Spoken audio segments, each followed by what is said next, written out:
bagaimana perampokan di bidang ekonomi, di bidang sumber daya alam dan sebagainya, itu para ulama, para kiai terbelalak dan menjadi sadar bahwa Indonesia memang sedang tidak baik-baik saja. Dan ini semua terjadi dalam 8 tahun pemerintahan Joko Widodo.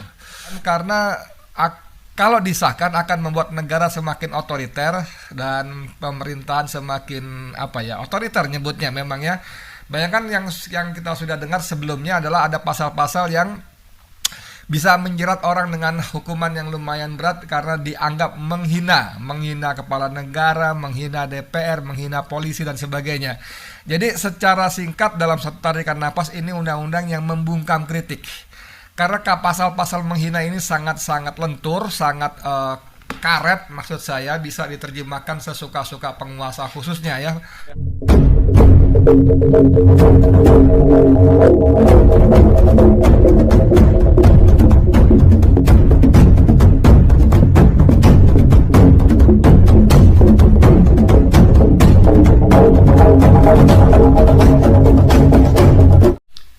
Bismillahirrahmanirrahim. Assalamualaikum warahmatullahi wabarakatuh. Saudara, dengan saya Edi Mulyadi dari Forum News Network FNN. Saudara sekalian, ini ada berita menyebutnya ya, berita duka.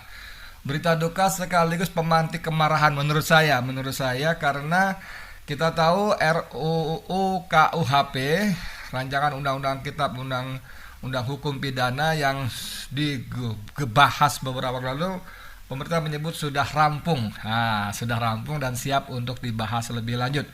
Dan ada RUU ini memantik banyak penolakan karena kalau disahkan akan membuat negara semakin otoriter dan pemerintahan semakin otoriter nyebutnya memang ya. Bayangkan yang kita sudah dengar sebelumnya adalah ada pasal-pasal yang bisa menjerat orang dengan hukuman yang lumayan berat karena dianggap menghina kepala negara, menghina DPR, menghina polisi dan sebagainya. Jadi secara singkat dalam satu tarikan napas, ini undang-undang yang membungkam kritik. Karena pasal-pasal menghina ini sangat-sangat lentur, sangat karet, maksud saya bisa diterjemahkan sesuka-suka penguasa khususnya ya. Tidak ada lagi kritik, karena begitu kritik bisa akan diterjemahkan dianggap sebagai menghina. Tidak ada lagi masukan, saran dan sebagainya karena bisa dianggap menghina. Anda sebut misalnya ketika orang mengatakan kebijakan membangun IKN misalnya itu adalah kepentingan oligarki, rakyat tidak itu bisa dianggap menghina pemerintah. Gila nggak? Bahaya nggak? Nah, tapi secara khusus pagi ini saya ingin membaca berita dari situs konfrontasi ya, konfrontasi.com. Judulnya, Dewan Pers sebut ada 19 sampai 20 pasal dalam RKUHP yang ancam kebebasan pers ya. Saya bacakan. Pemerintah mengatakan telah merampungkan rancangan undang-undang kitab hukum pidana RKUHP dalam waktu dekat. Pemerintah berharap agar DPR segera mengesahkan RUU KUHP secepatnya. Adanya RKUHP ini menuai polemik dari berbagai elemen masyarakat tanpa terkecuali dari Dewan Pers Indonesia. Anggota Dewan Pers Yadi Hendriana mengatakan sejak awal dirinya dan keluarga masyarakat pers mengkritik terkait RKUHP tersebut. Kami mulai dari sejak 2017 saat wacana itu digulirkan. Kami dari Dewan Pers mengatakan kami mendukung dengan adanya perubahan aturan hukum negara yang sudah terbilang dekolonisasi, ujarnya dalam diskusi di Rumah Kebudayaan Nusantara Sabtu ya. Ia pun bersama dengan anggota Dewan Pers dan keluarga besar pers lainnya meminta agar saat itu semua pihak dilibatkan dalam menyusun RKUHP. Akan tetapi sejak 2019 sampai tahun ini tidak ada undangan yang masuk. Ini memang watak rezim yang sekarang begini. Selalu membuat undang-undang versi kepentingan mereka dengan tanpa melibatkan partisipasi publik. Anda masih ingat bagaimana RUU Omnibus Law ya? Partisipasi publik nyaris tidak ada, bahkan buruh yang kemudian menjadi korban utama dari RUU Omnibus Law ini juga nyaris tidak dilibatkan. Akibatnya isinya begitu menguntungkan pengusaha khususnya oligarki dan begitu merugikan buruh, dan penolakan ternyata bukan hanya datang dari kalangan buruh tapi juga dari mahasiswa bahkan pelajar.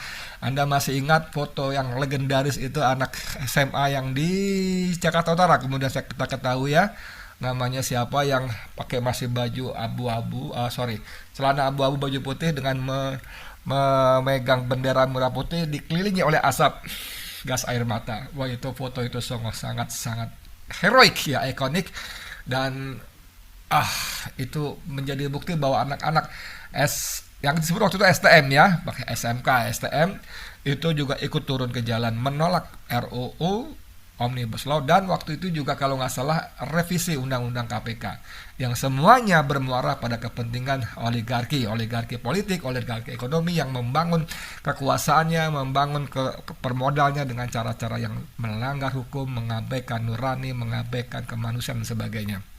Dan itu kritik, saran kalau macam bertubi-tubi tetap saja disahkan dan diberlakukan, walaupun belakangan MK menyebut Undang-Undang Omnibus Law itu melanggar konstitusi dengan pasal sekian. MK ini makin gak jelas memang, makin gak jelas. Mau tolak aja, aturannya suruh batalkan. Salah satu isu yang menurutnya memberangus kebebasan pers adalah salah satunya dengan tidak bisanya menulis yang dianggap menghina antara presiden. Dianggap ya, itu sama saja mengkriminalisasi karya jurnalistik. Contohnya Tempo waktu itu buat cover majalah Pak Jokowi yang kemudian itu bisa saja dipidana, padahal itu kan produk jurnalistik. Anda masih ingat itu Tempo itu covernya legendaris ya, ada wajah Jokowi dari samping. Biasa saja, kalau nggak salah tagline-nya janji tinggal janji. Nanti kita coba lihat ya, Jokowi dari samping. Tapi ada bayangan, ada siluet dari wajah Jokowi itu. Nah, siluetnya ini menarik karena hidungnya dibuat panjang. Kita semua tahu yang dimaksud hidung panjang itu Pinocchio. Dan kita juga semua paham bahwa dongeng tentang Pinocchio ini adalah dongeng tentang seorang anak yang suka membohong. Tapi dalam dongeng itu disebutkan bahwa semakin dia berbohong makin panjang hidungnya. Anda bisa bayangkan kalau itu terjadi pada alam nyata kayak apa orang-orang yang berbohong. Dan Tempo secara tidak langsung menyebut bahwa Jokowi adalah seorang pembohong lewat covernya itu. Dan ini si Dewan Pers Yadi tadi mengatakan kalau ini disahkan, RKUHP disahkan, maka produk jurnalistik semacam Tempo itu akan bisa dipidana. Nah, gitu kan. Padahal yang mengatakan Jokowi pembohong bukan cuma Tempo, ya kan? Kemudian semua banyak orang mengatakan pembohong, bahkan BEM UI memberi gelar dengan The King of Lip Service, raja pembual, raja pembohong. Hal serupa juga disampaikan Nugroho Adi Prana, dosen hukum pidana Universitas Atmajaya, mengatakan dengan disahkan RKUHP dengan cepat akan menimbulkan gejolak yang sangat tinggi. Saudara sekalian, persoalan ini menjadi menarik karena juga dikomentari oleh tokoh nasional Rizal Ramli ya, Dr. Rizal Ramli, sorry kalau sebagian menyebut sebagai begawan ekonomi ya, karena dianggap mumpuni banget dalam bidang ekonomi dan prediksi ekonominya sering menjadi kenyataan.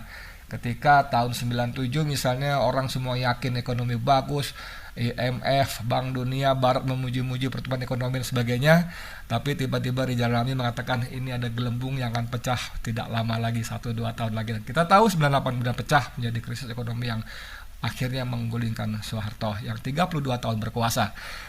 Prediksi Rizal Ramli lain adalah ketika dia ribut soal 35.000 megawatt proyek ambisius pemerintah untuk membangun pembangkit listrik sebanyak 35.000 megawatt di zaman Jokowi dan wapresnya Yusuf Kala, dan itu sempat terjadi polemik yang dahsyat antara wapres Yusuf Kala dan dengan Rizal Ramli. Dan belakangan memang terbukti apa yang diprediksi oleh Rizal Ramli bahwa 35.000 watt itu bukan cuma tidak dibutuhkan, bukan saja tidak dibutuhkan, tapi justru akan membebani PLN dengan beban pembelian listrik yang sangat mengganggu keuangan negara, dan itu akhirnya terbukti.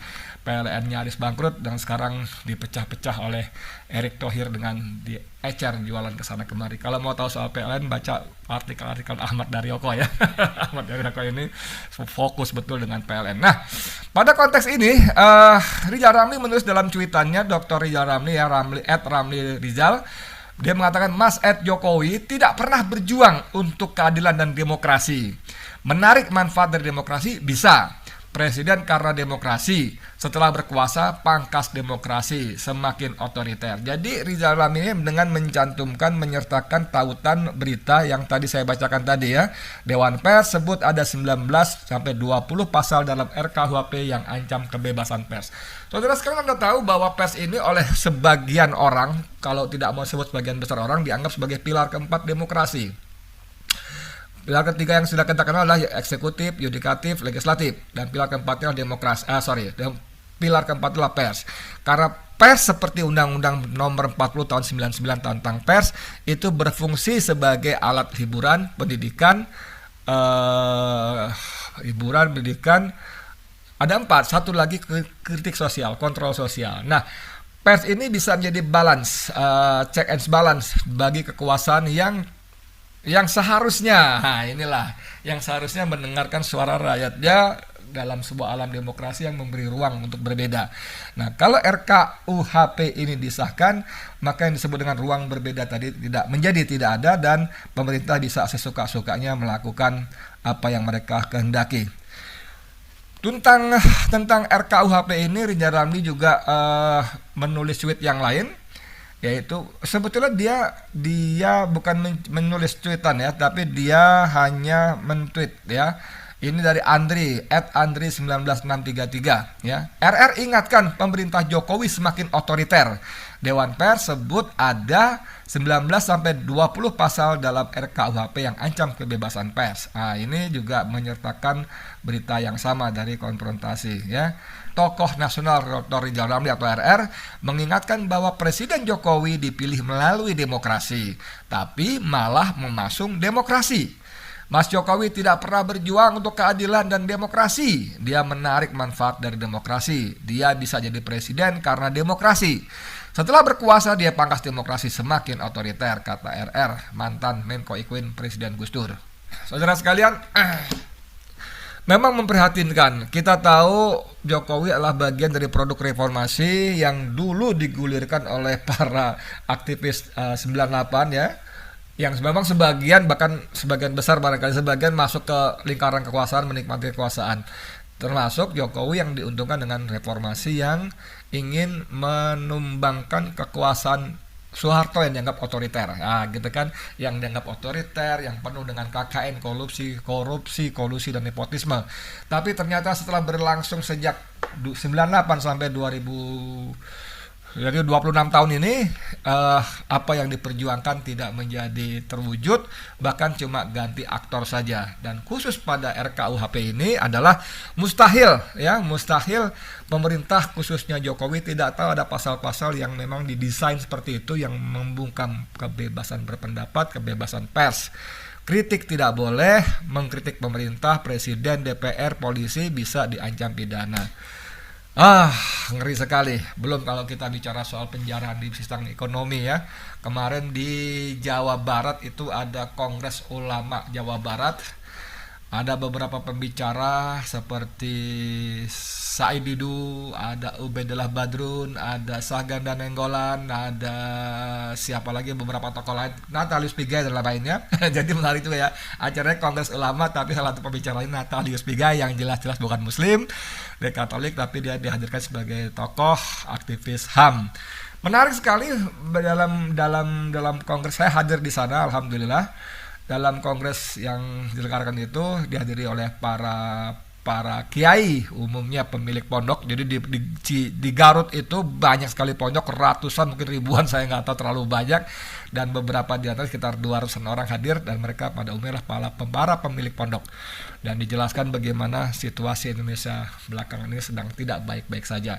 Dan ketika Said Didu menjelaskan bagaimana perampokan di bidang ekonomi, di bidang sumber daya alam dan sebagainya, itu para ulama, para kiai terbelalak dan menjadi sadar bahwa Indonesia memang sedang tidak baik-baik saja. Dan ini semua terjadi dalam 8 tahun pemerintahan Joko Widodo. Entah mau sampai di mana kita berakhir ujung cerita kerusakan mafsadah yang terjadi di era ini. Mudah-mudahan Allah menyelamatkan bangsa kita, menyelamatkan Indonesia dari kehancuran yang lebih dalam, dari penguasaan asing dan asing yang makin mencengkram. Amin. Saya Edi Mulyadi untuk Indonesia. Saya Edi Mulyadi untuk Forum News Network FNN. Assalamualaikum warahmatullahi wabarakatuh.